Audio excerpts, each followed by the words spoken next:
खबर है कि दुनिया भर में प्रधानमंत्री मोदी की बढ़ती लोकप्रियता से आतंकी संगठन बेचैन हो गए हैं, जिनमें खूंखार आतंकी संगठन इस्लामिक स्टेट से जुड़ा आईएसकेपी यानी इस्लामिक स्टेट खुरासान प्रोविंस भी शामिल है।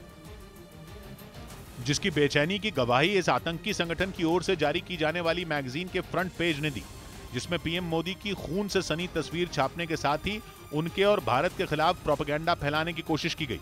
लोकप्रियता बढ़ती है तो कुछ देश में भी और विदेश में भी कुछ ताकतें ऐसी होती हैं जो नहीं चाहती इस बात को, लेकिन प्रधानमंत्री ने कभी इस बात की परवाह नहीं की।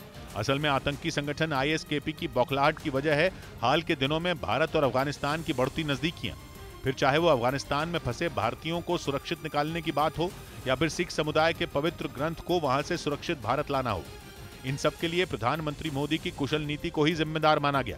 साथ ही अफगानिस्तान को फिर से उबरने में भारत के योगदान को भी दुनिया भर में सराहा जा रहा है और इसी वजह से वहां की तालिबान सरकार भी भारत को यह भरोसा दे चुकी है कि वो आतंकियों को अपनी जमीन पर भारत के खिलाफ साजिश नहीं रचने देगी। और ये बात अफगानिस्तान में पैर पसारने में जुटे दूसरे आतंकी संगठनों के साथ ही आईएसकेपी को भी हजम नहीं हुई, जो दक्षिण एशिया और मध्य एशिया में खुद को मजबूत करने में जुटा है। इसलिए इस संगठन ने पिछले दिनों अफगानिस्तान के रक्षा मंत्री और विदेश मंत्री की भारतीय अधिकारियों से मुलाकात की भी आलोचना की थी। और ये संगठन इससे पहले भी प्रधानमंत्री मोदी की एक तस्वीर के साथ भारत के खिलाफ 50 पन्नों का दस्तावेज जारी कर चुका है।